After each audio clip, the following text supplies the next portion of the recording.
El esclavo hermoso y salvaje de ojos claros hizo que la hija del coronel perdiera la razón. Así comienzan las historias que nadie debería volver a contar como fábula, porque bajo cada palabra hay una vida rota y un nombre que resiste. Amaro apareció en la facenda como si el valle lo hubiera esculpido, alto como una ceiba, piel barnizada por el sol de los cafetales, manos capaces de doblar la madera y el tiempo, y en medio de aquella oscuridad tallada por el trabajo, unos ojos verdes que no parecían pertenecer a este mundo. Eran ojos de hoja nueva, de manantial, ojos que, donde posaban su brillo, encendían silencios. La casa grande de Santa Perpetua vivía en otra luz. Mariana Figueiredo creció entre cortinajes y acordes de piano, entre la disciplina que impone un apellido y la suavidad que pretenden las manos de su madre. Doña Leopoldina enseñó a la hija a sonreír con la boca y a no mover las manos demasiado. El coronel Bento Figueiredo enseñó con su presencia de hierro que el mundo tenía reglas que ni la lágrima más cercana se atrevía a desafiar. Mariana aprendió a ser prefecta de su propio encierro, bordar hasta que la aguja borrara el dolor que no debía pronunciarse, leer novelas en voz baja, dejar que su mirada vagase por los patios donde las mujeres negras trabajaban sin tregua. El encuentro fue un accidente del aire. Entre la sombra de los cafetos y el brillo de una tarde que sabía a polvo y a miel, la suya fue una mirada que dejó de ser tránsito. Amaro llevaba la carga del día y volvía al terreiro. Ella paseaba sin prisa por la cadencia ordenada del jardín. Fue una cruzada de ojos que detuvo el mundo, los ojos verdes contra la calma heredada, un choque tan silencioso que las hojas mismas parecieron contener la respiración. Para Mariana fue suficiente, un latido nuevo, una creciente inquietud que empujó su vida hacia la grieta.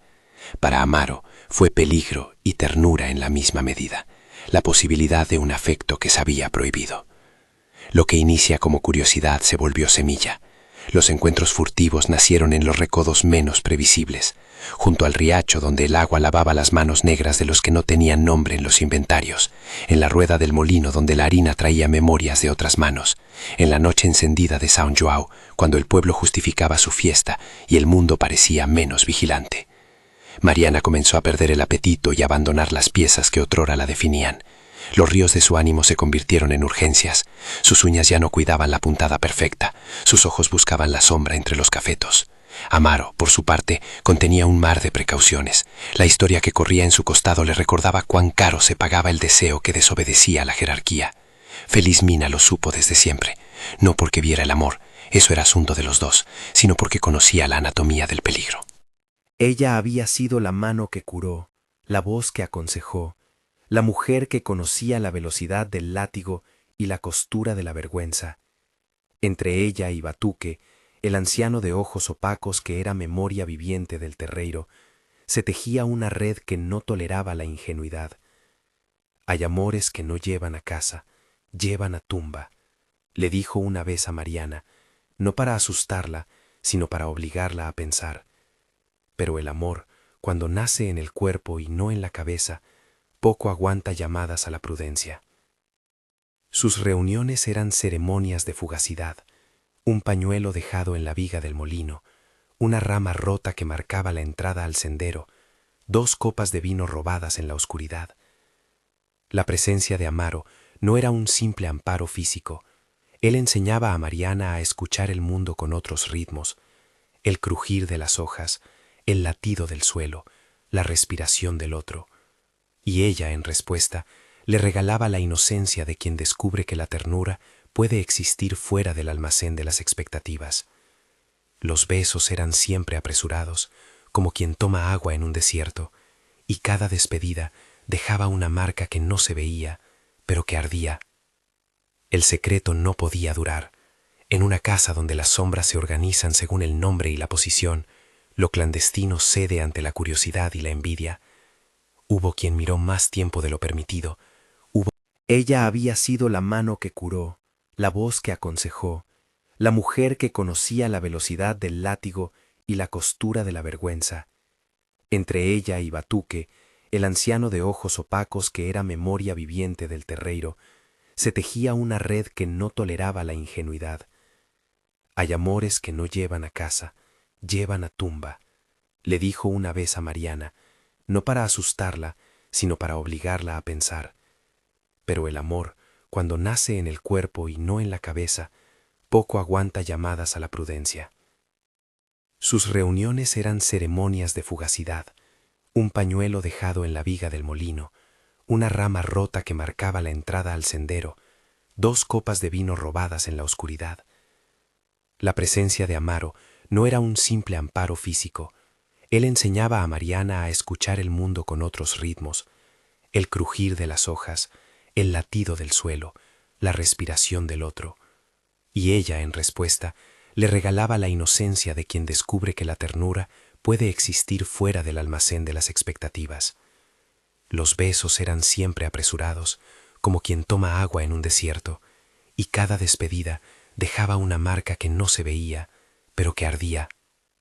El secreto no podía durar. En una casa donde las sombras se organizan según el nombre y la posición, lo clandestino cede ante la curiosidad y la envidia. Hubo quien miró más tiempo de lo permitido, hubo quien confundió protección con traición. Felizmina, que sabía de amores y de castigos, tomó la decisión más dolorosa de su vida, la denuncia. No la hizo por placer ni por encono, la hizo porque temió que el descubrimiento súbito del romance, en manos del coronel, trajera horrores de los que nadie, ni siquiera la noble Mariana, se recuperaría. Ella prefirió exponer la nube que podía ser contenida, pensando en minimizar su furia. Fue un acto de traición revestido de cuidado, una clausura que buscaba salvar a una persona a costa de otra verdad. Cuando la acusación llegó a oídos del coronel, la casa se cerró como una mandíbula. Bento, cuya autoridad era ley, entendió la afrenta no como un desvarío de su hija, sino como un desafío a su contral. No hubo diálogo, solo espectáculo. La humillación se organizó con precisión. Amaro fue arrancado del terreiro y llevado al centro del patio, ante la platea silenciosa de los trabajadores y la pompa aterrada de la familia. Le colocaron sobre un tronco. No describiré las técnicas, porque el horror no merece convertirse en objeto de curiosidad. Basta decir que la intención fue clara y pública, mostrar que el cuerpo negro debía ser de advertencia. Mariana fue recluida, su libertad recortada hasta que su semblante se endureció como mármol. Doña Leopoldina, con sus manos nerviosas, miraba sin mirar. El padre, con la voz de quien no espera reproche, proclamó el orden. El castigo pasó de ser físico a ser social. Amaro fue vendido en el remate siguiente, su nombre unido a un destino que llevaba la posibilidad de muerte en los puños, las minas. Se decía que allí los hombres se borraban como la tinta bajo la lluvia. Antes de partir, Amaro hizo lo único que le quedaba para resistir a la desesperanza. Dejó un gesto que era promesa y consuelo. En la noche en que lo subieron al carromato, consiguió susurrar a Batuque una frase que llevó impregnada en la madera de la casa: «Nuestro hijo será libre». No era una esperanza ingenua, era un mandato tejido con el resto de su dignidad. La venda sobre su futuro fue colocada no por la fatalidad, sino por la mano de quienes mandaban. Mariana cayó en un vacío que no se parecía a la locura por la que la acusaron muchos. No era demencia, era un daño profundo, una herida que no sabía curarse. La encerraron temporalmente en el convento de Basoras, y allí entre rezos y paredes blancas creció su embarazo en secreto. Le exigieron renunciar a todo aquello que la unía a Amaro. Le impusieron la renuncia al hijo como condición para preservar, se decía, el honor de la casa. Fueron decisiones que no pertenecieron a ella. El cuerpo de Mariana pasó de ser suyo a ser campo político. Fue en ese silencio impuesto donde ella trenzó un pacto con la sombra. Si no podía tener al niño a su lado, lo entregaría con una verdad que no pronunciaba. El niño sería sacado del escenario, lejos de la vergüenza, confiado a una familia que creyera posible no preguntar demasiado. Geraldo nació con los ojos claros de su padre y la piel que no cabía en los papeles del señorío. Lo cuidó una nodriza en la casa de un pariente lejano, una familia que recibió al niño como si fuera un paquete sin remitente. Con el tiempo, la gente de la ciudad lo miraba como un muchacho cualquiera. Algunos murmuraban: otros simplemente se entretenían con su sonrisa. Mariana lo vio a distancia durante los primeros años, a través de visitas vigiladas, como quien mira una pintura preciosa tras un vidrio. Le enseñaron a callar su deseo de nombrarlo en público. Le retuvieron el derecho de llamarlo madre. La sociedad, que exigía limpieza de linaje, encontró una manera ordenada de ocultar la disonancia. El muchacho creció fuera de las cartas familiares, sin el nombre del padre, con un apellido ajeno, y con la luz de su mirada como único puente hacia otra historia. Amaro, en su aparente destino, no murió.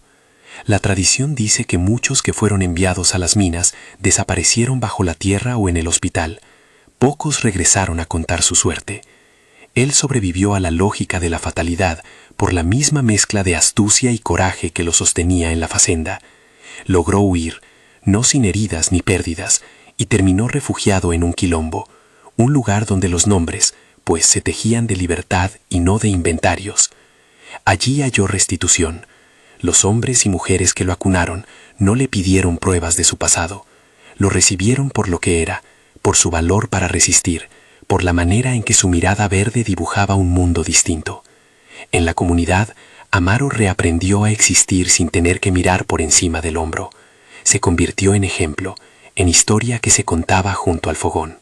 Los años curaron algunas cosas y dejaron otras con cicatrices.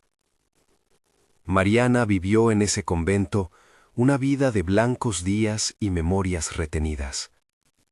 Continuó existiendo, pero sin el fulgor que alguna vez incendió su mirada. Sus manos volvieron a la costura, y a veces, en la penumbra, repetía sin querer la frase que Amaro había dejado tallada en la madera. Nuestro hijo será libre.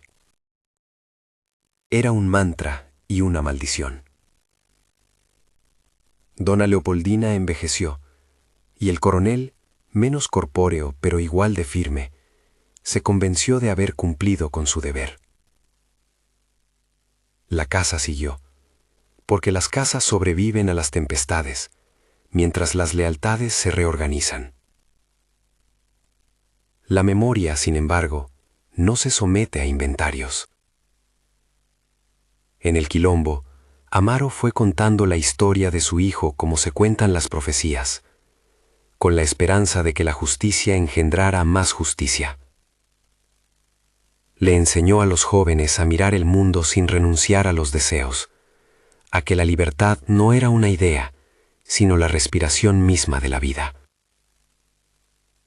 Y entre las fogatas y las tareas del día, su nombre se volvió leyenda. El esclavo hermoso de ojos. Los años curaron algunas cosas y dejaron otras con cicatrices. Mariana vivió en ese convento una vida de blancos días y memorias retenidas. Continuó existiendo, pero sin el fulgor que alguna vez incendió su mirada. Sus manos volvieron a la costura, y a veces, en la penumbra, repetía sin querer la frase que Amaro había dejado tallada en la madera. Nuestro hijo será libre. Era un mantra y una maldición. Dona Leopoldina envejeció, y el coronel, menos corpóreo pero igual de firme, se convenció de haber cumplido con su deber. La casa siguió, porque las casas sobreviven a las tempestades, mientras las lealtades se reorganizan. La memoria, sin embargo, no se somete a inventarios. En el quilombo, Amaro fue contando la historia de su hijo como se cuentan las profecías, con la esperanza de que la justicia engendrara más justicia. Le enseñó a los jóvenes a mirar el mundo sin renunciar a los deseos, a que la libertad no era una idea, sino la respiración misma de la vida. Y entre las fogatas y las tareas del día, su nombre se volvió leyenda. El esclavo hermoso de ojos claros que no se dejó enterrar. A veces enviaba noticias encriptadas, carteles que el viento llevaba, manos que cruzaban caminos para que Mariana supiera. Estoy vivo. 20 años después, la Feria Anual de Basouras reunió cuerpos, voces y memorias. Era día de trueque y de reconocimientos, un instante en que los que habían partido y los que habían quedado coincidían en la plaza. Amaro había vuelto al valle con la convicción de mirar a su hijo a los ojos, no para reclamar legítimos, que serían imposibles en aquel mundo, sino para sostener la cadena más sagrada, el reconocimiento. La voluntad de verlo de frente y que la sangre declarase lo que la ley negaba. Geraldo, ya un joven, caminaba con la naturalidad de quien creció con un apellido prestado y una identidad parcial. Era rubio de ojos verdes, rasgos que brillaban como una declaración muda. Amaro, entre la multitud, lo vio desde lejos y sintió que el mundo lo reconocía en señal. Esa mirada, esa luz. Los años habían esculpido su cuerpo con otras herramientas, pero el asombro fue el mismo que el día del primer encuentro. No hubo fanfarrias, solo una aproximación medida, la manera que tienen los hombres que no quieren causar traumatismos. Se miraron, y en el cruce de sus ojos no hizo falta idioma. El reconocimiento fue un acto íntimo y público a la vez. Geraldo no supo al principio qué presentimiento lo atravesaba. Solo sintió que su mirada era llamada por otra mirada. Y eso, en un mundo de secretos, bastó. Amaro se acercó y sin palabras grandilocuentes, le tomó las manos. No habló de herencias ni de venganzas, habló de nombres. Eres de mi sangre, dijo en voz baja, y la frase atravesó los años con una dimensión de milagro cotidiano. No pidió permiso para amar a aquel hijo que la sociedad le había intentado arrebatar. El muchacho, ante la certeza que no esperaba, dejó caer ese nudo que había sentido desde siempre, un hueco que la verdad nombraba. Mariana, por su lado, no asistió a la feria.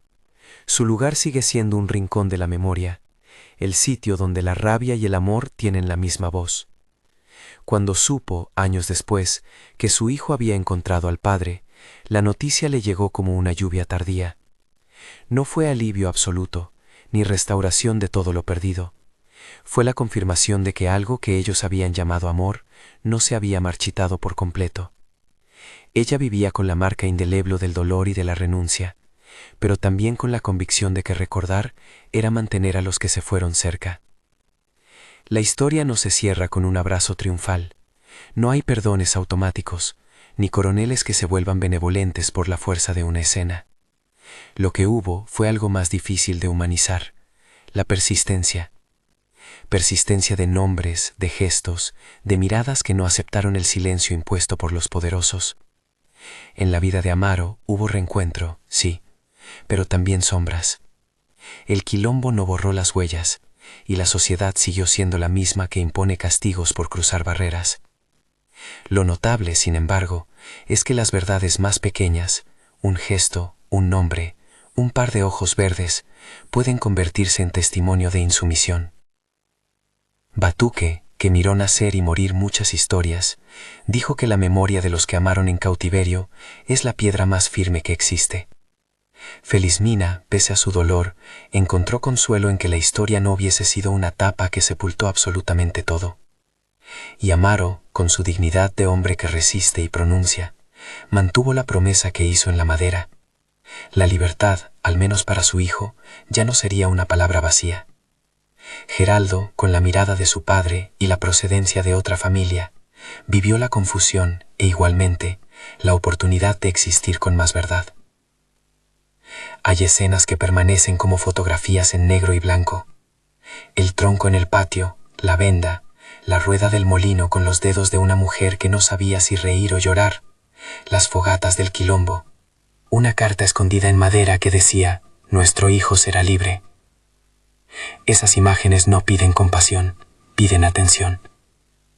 Porque debajo de la brillantez sensacional del título, que habla de un esclavo hermoso y salvaje de ojos claros, que provocó que la hija del coronel perdiera la razón, hay vidas que demostraron que la razón es demasiado pobre para narrar lo que es la resistencia.